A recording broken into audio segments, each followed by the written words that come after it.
गोपिका जीवनस्मरणं गोविंदा गोविंदा। सद्गुरु विठ्ठलदास महाराज की जय। జనులందరినీ తన సంతానంగా పుత్రుల్లాగా చూసి ఇలా రాజ్య పరిపాలన చేస్తున్నారు పృథువులు. ఇలాగనే రాజ్య పరిపాలన చేస్తూ ఇలా జీవిస్తూ చివరి వరకు ఇలా ఉంటూ ఉండేవాళ్ళు మహాత్ములు కారు కదా. ఏమైనా కానీ ఎంత చక్కగా రాజ్యం చేసినా కానీ ఈ సంపదలు ఇవన్నీ ఉన్నా కానీ చివరిగా భగవంతుని చరణారవిందాన్ని వెళ్ళి చేరుకోవాలి అనేది కదా వాళ్ళ యొక్క లక్ష్యంగా ఉంటుంది. అందుకోసం ఇప్పుడు ఇంతవరకు రాజ్య పరిపాలన చేసి తన పుత్రులకు వాళ్ళకి తగ్గట్టు వయస్సు వచ్చిన తర్వాత వాళ్ళకి రాజ్యాన్ని అప్పగించి ఆ పృథువులు బయలుదేరారు. పృథువులు వానప్రస్థాశ్రమానికి బయలుదేరాలి అనుకుంటూ నిర్ణయించుకున్నారు. అలా వానప్రస్థాశ్రమకు బయలుదేరాలని నిర్ణయించినప్పుడు అది తెలుసుకున్న జనులందరూ వచ్చి అక్కడ ఏడ్చేదానికి ప్రారంభించారు. మీరు ఎలా చూసుకున్నారు మమ్మల్ని, ఇలా మమ్మల్ని వదిలిని వెళ్ళొచ్చా మీరు అని ఇలా ప్రార్థన చేస్తూ అందరూ ఇలా ఏడ్చుకుంటూ ఆయన్ని చూస్తున్నారు. తర్వాత సాక్షాత్ భూమిదేవియే ఒక పశు రూపంలో వచ్చి ఏడుస్తూ ఉందంట. నన్ను మీ కూతురులాగా నన్ను మీరు చూసుకున్నారు, ఇప్పుడు మీరు వెళ్ళిన తర్వాత నన్ను ఎవరలా చూసుకుంటారు అంటూ పృథు మహారాజును చూసి ఏడుస్తుంది. జనులందరూ ఏడుస్తున్నారు. అందరూ ఇలా ఏడ్చేటప్పుడు తాను ఇక్కడ ఉండిపోవచ్చు కదా అంటే అలా కాకుండా వివేకంతో వైరాగ్యంతో ఇది ఏది శాశ్వతం కాదు, భగవంతుని యొక్క చరణారవిందమే శాశ్వతం. ఎలాగైనా ఈ ప్రపంచంలో మనం పుట్టినామంటే వెళ్ళి మనం ఎప్పుడైనా మరణించేది అది తప్పకుండా మనకు వస్తుంది. ఆ సమయంలో ఇలా మనం ఏమారిపోకూడదు అంటూ ఇలా వివేక వైరాగ్యం వాళ్ళందరి దగ్గర సెలవు తీసుకొని అర్చిస్ తన భార్యను మాత్రం తీసుకొని వానప్రస్థాశ్రమం అనే 3వ ఆశ్రమానికి వెళ్ళాలి అంటూ బయలుదేరి అక్కడి నుంచి అడవిలోకి వచ్చేశారు పృథు మహారాజా తన యొక్క భార్యతో అర్చిస్సుతో. అలా వచ్చిన తర్వాత అక్కడ కూర్చొని తన మనస్సుని తన అధీనంలో పెట్టుకొని ప్రాణాయామంతో ఇలా భగవద్ధ్యానం చేసేదానికి ప్రారంభించారు. ఆ ప్రాణాయామం వలనే కదా ఈ మనస్సుని మన స్వాధీనంలో పెట్టుకోగలుగుతాం. అలాంటి గొప్ప ప్రాణాయామం చేస్తూ ఆయన ఏమిటంటే ఇలా మనం తపస్సు చేసేదానికి ప్రారంభించినామంటే కొంచెం కొంచెంగా మనం ఆహారం అనేది తగ్గాలి. ఆహారం అనేది తగ్గితేనే మనకు మన శరీర ధర్మములన్నీ తగ్గుతుంది. అందుచేత ఆయన మొదట వచ్చి కొన్ని రోజులు ఇలా ఫలములు మాత్రం తిన్నారు. తర్వాత అక్కడ కింద రాలిన ఆకులు మాత్రం తినేదానికి ప్రారంభించారు. దాని తర్వాత కొంచెం కొంచెంగా తగ్గించుకుంటూ వస్తున్నారంట. కొంచెం జలం మాత్రం నీరు మాత్రం తాగటం, తర్వాత అక్కడ ఉండే వాయుభక్షణం, అక్కడ ఉండే ఆ గాలిని మాత్రం పీల్చుకుంటూ ఇలా జీవిస్తూ ఘోరమైన తపస్సు చేస్తూ ఆ అడవిలో ఇలా జీవిస్తున్నారు తన భార్య అర్చిస్సుతో పాటు. ఇంకా ఆశ్చర్యం ఏమిటంటే అన్నిటికీ కారణం ఈ శరీరం పైన పెట్టిన అభిమానం కదా. ఆ శరీరం పైన పెట్టిన అభిమానాన్ని వదిలేయాలి. అలా వదిలేయాలంటే ఏం చేయాలంటే శరీరానికి అన్నిట్లోనూ శిక్ష వేయాలి అంటూ ఏం చేస్తున్నారంటే మంచి వేసవి కాలం ఆ సమయంలో 4 అగ్నిని ఇలా జ్వాలతో ఇలా సృష్టించి దానికి మధ్యలో కూర్చొని తపస్సు చేస్తారంట. తర్వాత పడే వానంతా శరీరంలోనే అక్కడ ఉండే మంచు ఇవన్నిటినీ చూడకుండా కూర్చొని శరీరాన్ని బాగా అన్ని ఈ వేసవి కాలంలో ఉండే ఎండ వాన వీటన్నిటిలోనూ ఇలా అటు ఇటు శరీరాన్ని పెట్టి దీన్ని హింసిస్తున్నారంట. ఎందుకు ఈ శరీరాన్ని ఇలా హింసించినారు అంటే అప్పుడే శరీరాభిమానం అనేది లేకుండా పోతుంది. మన శరీరాన్ని బాగా చూసుకుంటూ దీనికి తైలం అంతా ఇలా రుద్దుకొని దానికి కావాల్సిన ఉపచారం అంతా చేసుకుంటూ కావాల్సిన తింటూ ఇలా ఉంటూ ఉన్నామంటే ఎప్పుడు ఈ శరీరం పైన అభిమానం వెళ్తుంది. తర్వాత భగవంతుడు అనే ఒకతడు ఉన్నాడు, అతన్ని వెళ్ళి మనం చేరుకోవాలి అనే ధ్యాస నీకు ఎప్పుడు వస్తుంది? దానికి మొదటిది శరీరం పైన అభిమానాన్ని వదలాలి. అంతేకాకుండా తపస్సు చేసేటప్పుడు మనకి ఏ హానికరము ఉండకూడదు. ఇలా మనం శరీరాన్ని పోషాకుగా చూసుకొని ఉండేటప్పుడు వెంటనే అది మన చేతిలో లేదు కదా. ఒక సమయం ఇలా వాన పడిందంటే అయ్యో వాన పడుతుంది లేచి తపస్సుని నిలిపే అని చెప్పేస్తాం. ఆ శరీరానికి ఆ అభ్యాసం లేకపోతే మంచి చలిగా ఉంది ఇప్పుడు తపస్సు వద్దు వెళ్ళి పనుకొని మళ్ళీ వస్తాం అని ఇలా శరీరం అనేది మనల్ని ఇలా బానిసలాగా పెట్టుకుంటుంది. ఆ శరీరం మనల్ని బానిస చేయకూడదు, మనం చెప్పేది ఆ శరీరం వినాలి అంటూ ఇలా శరీరాభిమానం లేకుండా శరీరాన్ని హింసించి ఇలా ఆయన ఘోరమైన తపస్సు చేసేదానికి ప్రారంభించారు. అలా తపస్సు చేస్తూ చేస్తూ ఏమి ఆశ్చర్యం అంటే ఉత్తమమైన యోగ పురుషుని యొక్క ఆ జీవం, ఆ ఆత్మ అనేది ఎలాగ బయటికి వెళ్తుందంటే కపాల మోక్షం వల్ల బయటికి వెళ్తుంది. అలాగ ఇతను తపస్సు చేసి ధ్యానంతో భగవంతుని యొక్క చరణారవిందంతో భక్తితో అప్పుడప్పుడు కన్నీరు కారుస్తూ ఇలా ఆయన జీవిస్తున్నారంట. ఎందుకంటే ఈ శరీరం అనే ఈ ఆవరణాన్ని తీసివెయ్యాలి కదా. తీసివెయ్యాలి అంటే దానికి ప్రారబ్ధం అనేది ఉంది. ఆ ప్రారబ్ధం ఉండేంత వరకు ఎవరైనా సరే ఈ లోకంలో జీవించాల్సిందే. ఎందుకంటే ప్రారబ్ధం అనేది జ్ఞానులు ముక్తులైన భగవంతునికి సమంగా ఉండే ఆ జ్ఞానులకు కూడా ప్రారబ్ధం అనేది ఉంది. ఆ ప్రారబ్ధవశాత్తు వాళ్ళు ఈ లోకంలో జీవిస్తున్నారు. వాళ్ళకే ఆ సహితం అంటే మనకు ఎంత మాత్రం ఈ ప్రారబ్ధం అనేది. అందుచేత వాళ్ళకి కూడా ప్రారబ్ధం అనేది వదలదు. ఆ ప్రారబ్ధం అనేది నశించే వరకు ఆ శరీరం అనేది ఈ ప్రపంచంలో చుట్టుతూ ఉంటుంది. ఆ శరీరం, ఆ ప్రారబ్ధం నశించాలి అంటూ ఎదురు చూస్తూ ఇలా భగవద్ధ్యానం చేసుకుంటూ భగవద్గుణానువర్ణనం ఇలా భగవంతుని స్మరిస్తూ భగవద్భక్తిభావంతో ధ్యానం చేస్తూ ఉండేటప్పుడు ఆ కాలం అనేది వచ్చింది, భగవనితో సాయుధ్యమయ్యే కాలం. అప్పుడు ముందు చెప్పినాను కదా, కపాల మోక్షంలాగా. ఎలాగంటే ఆ శరీరంలో మూలాధారం నుంచి బయలుదేరి ఆ వాయు, ఆ ప్రాణం అనేది, ఆ జీవం ఆత్మ అనేది ఇలా ఒక్కొక్క చక్రముగా దాటి మూలాధారం, స్వాధిష్టానం, మణిపూరకం అంటూ ఒక్కొక్క చక్రముగా దాటి అలాగ హృదయానికి వచ్చి, హృదయం నుంచి తర్వాత కంఠంకి వచ్చి, కంఠం నుంచి భ్రూమధ్యకు వచ్చి, తర్వాత అది పైన ఆ తల పైకి వచ్చేసిందంట ఆత్మ అనేది. ఇప్పుడు ఏం చేస్తుందంటే ఉత్తమ ఋషులకి ఇలాగా కపాలం అనేది ఇలా సగంగా పేలుతుంది. పేలిన తర్వాత లోపలుండే ఆత్మ అనేది పైకి వెళ్తుంది. అలాగని ఆత్మ అనేది వెళ్ళిందంటే నేరుగా అఖండంగా ఉండే బ్రహ్మం దగ్గర వెళ్ళి ఇలా సాయుధ్యం అవుతుంది అనేది ఇది గొప్ప యోగుల యొక్క లక్షణం. ఒక ఉత్తమమైన యోగి అంటే ఎలాగంటే కపాల మోక్షం ద్వారా భగవంతుని సాయుధ్యం అనేది ఉత్తమ యోగి లక్షణం. ఇది మనకు ఇప్పుడు సమీపంలో జీవించిన శృంగేరి పెద్దలు చంద్రశేఖర భారతి స్వాముల వారికి ఇలాగనే కపాల మోక్షంతో జీవం పోయింది అని ఆయన యొక్క జీవ చరిత్రం. అలాగా మహాత్ములు ఇప్పుడు కూడా జీవించినారు. ఇలాంటి మహాత్ములు ఉత్తమ జ్ఞానులు యోగులకు దక్కే ఆ కపాల మోక్షం అనేది, అదే కపాల మోక్షంతో ఈ పృథు మహారాజా తన శరీరాన్ని కింద వేసి ఆ ఆత్మ అనేది కపాలాన్ని ఇలా పగిలిపెట్టి పైకి భగవంతునితో కలిసేదానికి, అఖండమైన బ్రహ్మతో కలిసేదానికి ఇలా బయలుదేరిందంట. ఇక్కడ చెప్పేటప్పుడు ఎలాగైతే ప్రపంచం సృష్టి అవుతుందో ఆకాశాద్ వాయు, వాయో అగ్ని, అగ్నేరాప అంటూ ఇలా సృష్టి కదా. ఇప్పుడు వ్యతిరేక వ్యాప్తితో ఇలా ఈ జీవం అనేది పైకి వెళ్తుందంట. ఈ ఆత్మ అనేది ఎలాగంటే భూమి అనే కోశం నుంచి జలకోశంకి వెళ్తుందంట, జలకోశం నుంచి అగ్ని అనే కోశం, అగ్నికోశం నుంచి వాయు అనే కోశం, వాయుకోశం నుంచి ఆకాశం అనే కోశం, ఆకాశం నుంచి అహంకారం అనే కోశం, అహంకారం నుంచి మహత్ అనే కోశం దగ్గరికి వెళ్తుంది, మహత్తు నుంచి అవ్యక్తం మాయ అనే కోశం, ఆ మాయ నుంచి దాటి బ్రహ్మంతో సాయుధ్యమవుతుంది. ఇలా పృథువు యొక్క ఆత్మ కూడా ఆ అఖండమైన బ్రహ్మతో సాయుధ్యమైంది. అలాంటి గొప్ప చరిత్రం పృథు చరిత్రం అంటూ ఈ పృథు చరిత్రాన్ని చెప్పి తర్వాత పృథుదేవులతో పాటు అర్చిస్ అనే పృథువు యొక్క భార్య వచ్చింది కదా, సాక్షాత్ మహాలక్ష్మి స్వరూపం. ఆమె కూడా ఏమిటంటే ఆమె కూడా తన భర్త ఎలాగైతే ఘోరమైన తపస్సు చేశాడో తన భర్తనికి సదృశంగా ఒక తపస్సు చేసిందంట అర్చిస్సు కూడా. ఆమె తపస్సు కూడా ఏమీ తక్కువ లేదు. ఇలా తపస్సు చేసేటప్పుడు, ధ్యానం చేసేటప్పుడు ఆయన ఎట్ట శరీరాన్ని ఇలా హింసించి శరీరాభిమాన్ని పోగొట్టుకున్నారో అలాగే అర్చిస్సు కూడా చేస్తోంది. అలా చేసేటప్పుడు శరీరానికి హానికరం హింస అనేది ఉంటుంది కదా. అలా హింస వచ్చే సమయంలో తన నాచురైన పృథువుని వచ్చి ఒకసారి చూస్తుందంట, అది సరైపోతుందంట. పృథువుని వచ్చి ఒకసారి తాకుతుందంట, అది సరైపోతుందంట. అంత ప్రతిభక్తి అర్చేస్కి. ఇలా పృథువులాగానే ఘోరమైన తపస్సు చేసి తాను కూడా ఈ శరీరాన్ని వదిలేదానికి ఇలా ఎదురు చూస్తూ ఉంది. అలా చూస్తూ ఉండేటప్పుడు ఆ పృథు మహారాజు యొక్క శరీరం అనేది కింద పడి ఆ ఆత్మ అనేది కపాల మోక్షంతో పైకిన వెళ్ళిన వెంటనే ఆ శరీరాన్ని తీసుకొని అలా పృథువులను ఎదురు వెళ్ళిపోయినారే అంటూ ఒక బాధతో వచ్చి ఒక నది పక్కనే ఉంది. ఆ నదిలో స్నానం చేసి పైన చితిని ఏర్పాటు చేసిందంట ఆ శరీరాన్ని దహించేదానికి.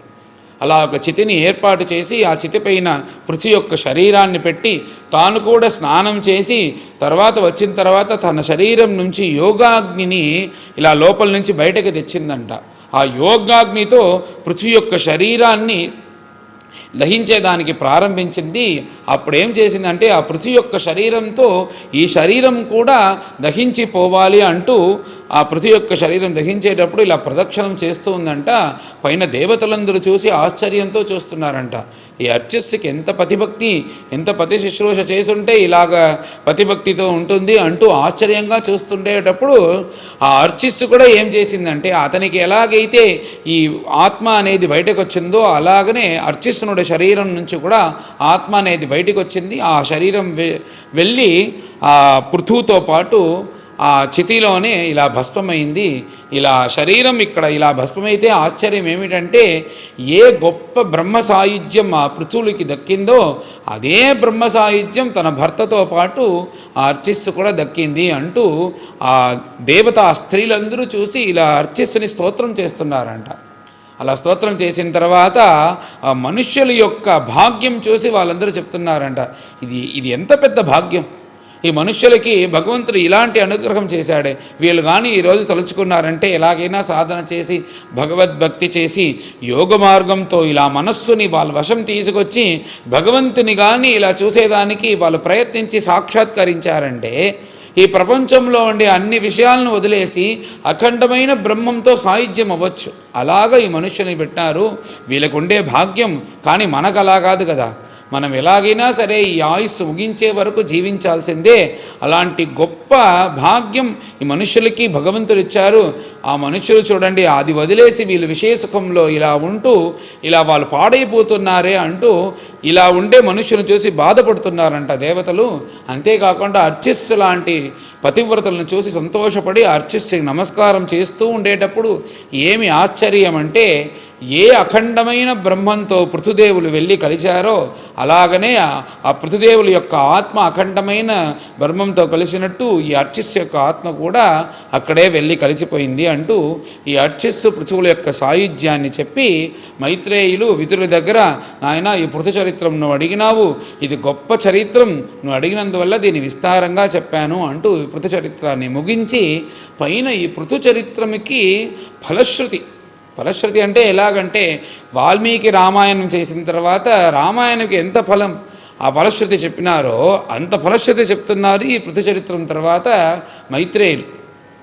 ఏమిటంటే బ్రాహ్మణులందరికీ బ్రహ్మవర్చస్సు, దానికోసమే కదా వాళ్ళు తపస్సు చేస్తూ లోకక్షేమార్థం అన్నీ చేస్తున్నారు. అలాంటి బ్రాహ్మణులకి ఈ పృథు చరిత్రం విన్నారంటే వాళ్ళకి బ్రహ్మవర్చస్సు దక్కుతుంది. క్షత్రియులకి రాజ్యం ఇలాంటి ఉండే కామనలను దక్కుతుంది. వైశ్యులకి వ్యాపార విషయంలో వాళ్ళు బాగా జయప్రదంగా వర్ధిస్తారు.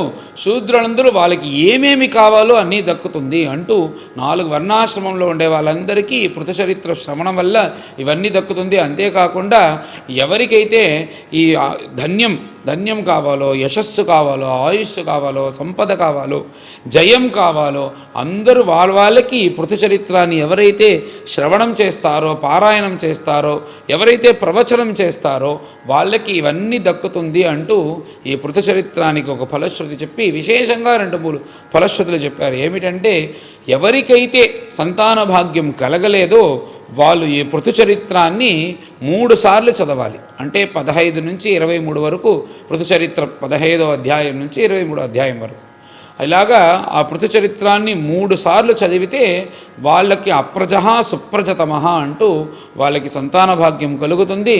తర్వాత ఈ పృథు చరిత్రాన్ని కానీ ఇలా శ్రద్ధగా చదువుతూ వస్తే మనకు ధన సంపద అనేది కలుగుతుంట. ఎవరైతే డబ్బు కోసం కష్టపడుతున్నారో వాళ్ళకి ధన సంపద దక్కుతుంది.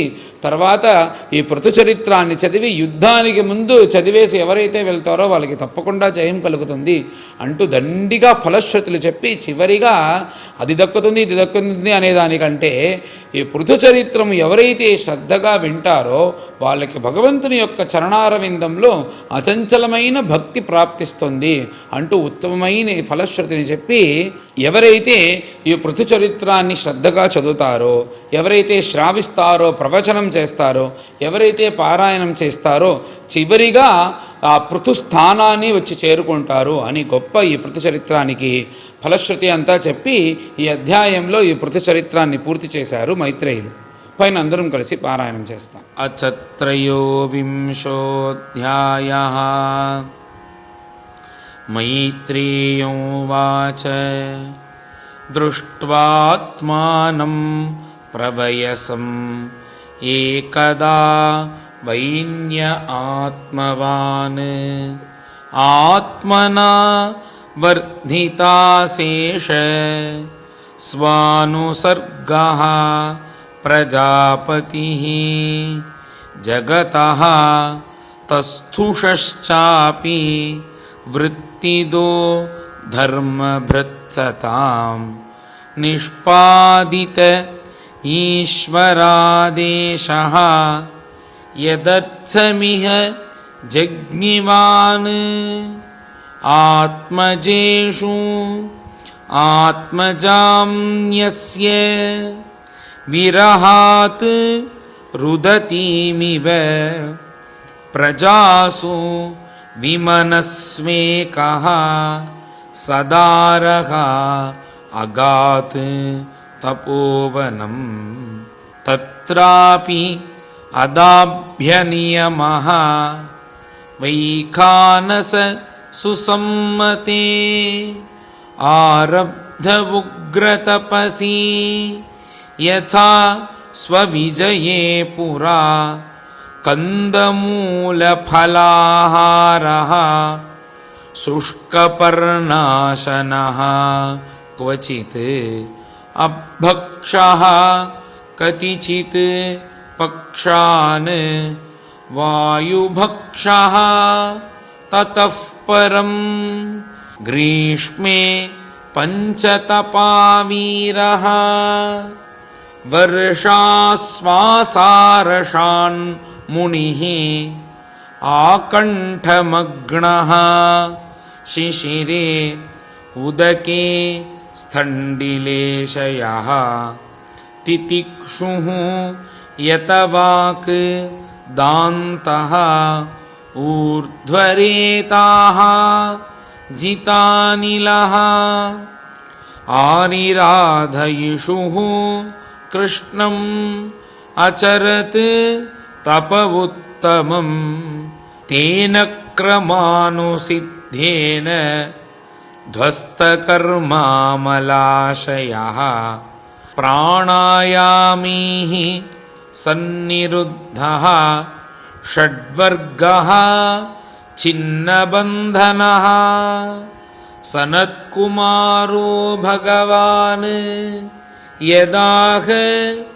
आध्यात्मिकं परं योगं तेनैव पुरुषम् अभजत् पुरुषर्षभः भगवद्धर्मिणः साधोः श्रद्धया यततः सदा भक्तिर्भगवती ब्रह्मणि अनन्यविषया भवत् तस्यानया भगवतः परिकर्मशुद्ध सत्त्वात्मनः तदनु संस्मरणानुपूर्त्या ज्ञानं विरक्तिमदभूत् निशितेन येन चिच्छेदसंशयपदं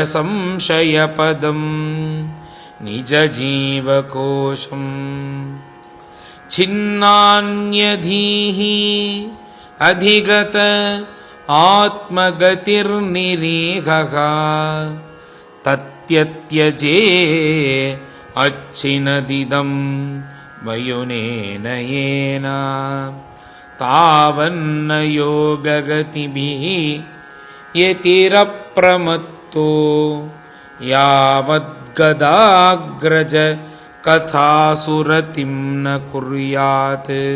एवं स वीरप्रवरः संयोज्य आत्मानमात्मनि ब्रह्मभूतो दृढं काले तत्याज स्वं कलेवरं सम्पीड्य पायुं पार्ष्णिभ्यां वायुमुत्सारयन्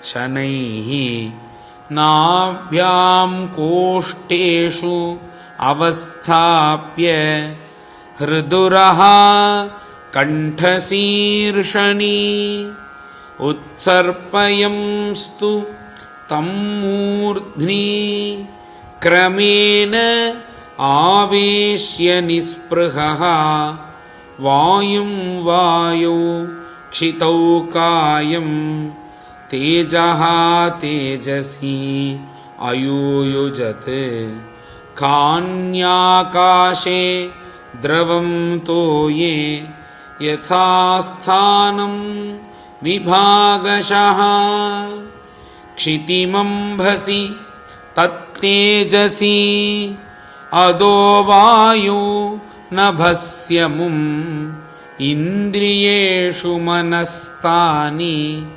तन्मात्रेषु यथोद्भवम् भूतादिना अमूनि उत्कृष्य महत्यात्मनि सन्दधे तं सर्वगुणविन्यासं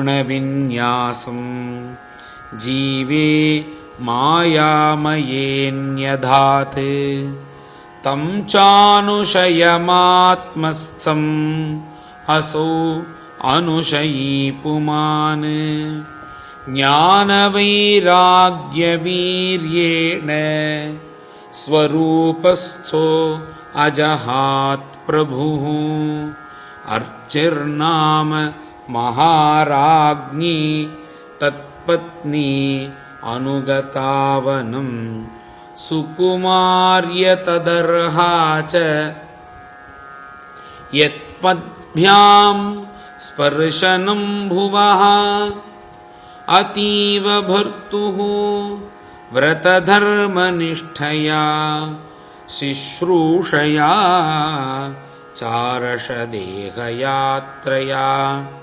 नाविन्दतार्तिं परिकर्षितापि सा प्रेयस्कर स्पर्शनमाननिर्वृतिः देहं विपन्नाखिलचेतनादिकं पत्युः पृथिव्याः दयितस्य चात्मनः आलक्ष्य किञ्चित् च विलप्य सा सती चितामथारोपयत् अद्रिसानुनि विधाय कृत्यं हृदि नीजलाप्लुता दत्वोदकं भर्तुरुदारकर्मणः नत्वादिविस्थान् त्रिदशां स्त्रिः परीत्य विवेशवह्निं ध्यायति भर्तृपादौ विलोक्य अनुगतां साध्वीं पृथुं वीरवरं पतिं तुष्टुवुः वरदा देवैः देवपत्न्यः सहस्रशः कुर्वत्यः कुसुमासारं तस्मिन् मन्दरसानुनि न दत्स्वमरतूर्येषु गृह्णन्ति स्म परस्परं देव्यऊचुः अहो इयं वधूः धन्या या चैवं भूभुजां पतिं सर्वात्मना पतिं भेजे यज्ञेशं श्रीर्वधूरिव सैषा नूनं व्रजत्यूर्ध्वम् अनुवैन्यं पतिं सती पश्यत अस्मान् अतीत्यार्चिः दुर्विभाव्येन कर्मणा तेषां दुरापं किं त्वन्यत् मर्त्यानां भगवत्पदं भुवि लोलायुषो ये वै नैष्कर्म्यं साधयन्त्युता स वञ्चितो बतात्मधृक् कृच्छ्रेण महता भुवि लब्धापवर्ग्यं मानुष्यं विषयेषु विषज्जते मैत्रेय उवाच स्तुवतीषु अमरस्त्रीषु पतिलोकं गतावधूः यं वा आत्मविदां धुर्यः वैन्यः प्राप अच्युताशयः इत्थं भूतानुभावोऽसौ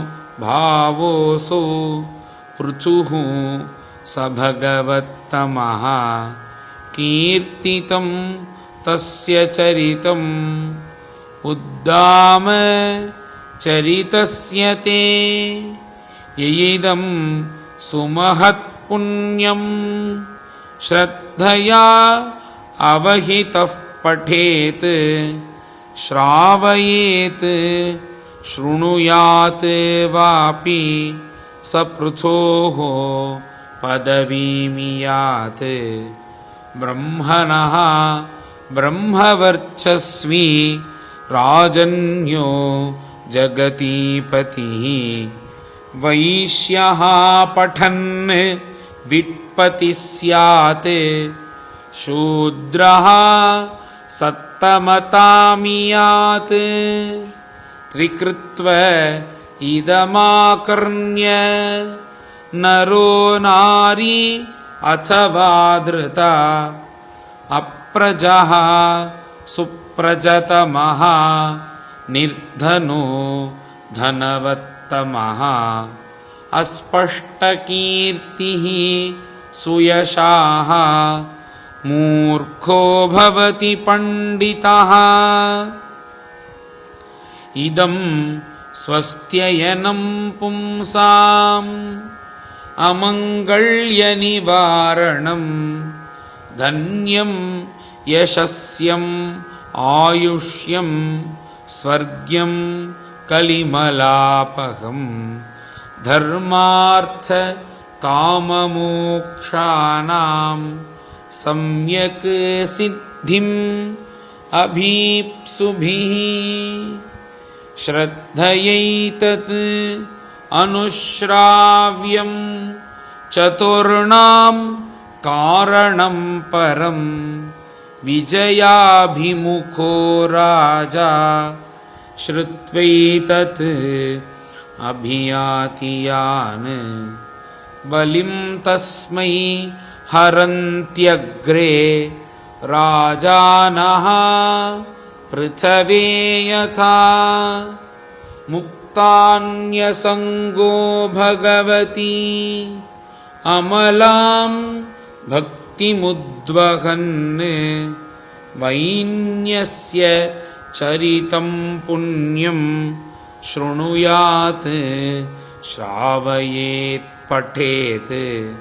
वैचित्रवीर्याभिहितं महन्माहात्म्यसूचकम् अस्मिन् कृतमतिर्मर्त्यः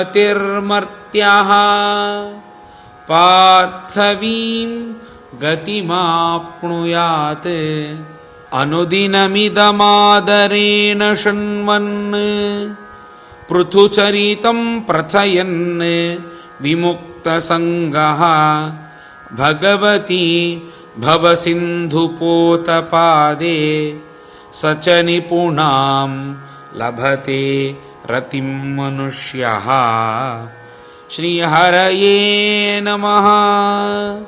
इति श्रीमद्भागवते महापुराणे चतुर्थस्कन्धे त्रयोविंशोऽध्यायः। गोपिकाजीवनस्मरणं गोविन्द गोविन्द। सद्गुरु विठ्ठलदास महाराज की जय।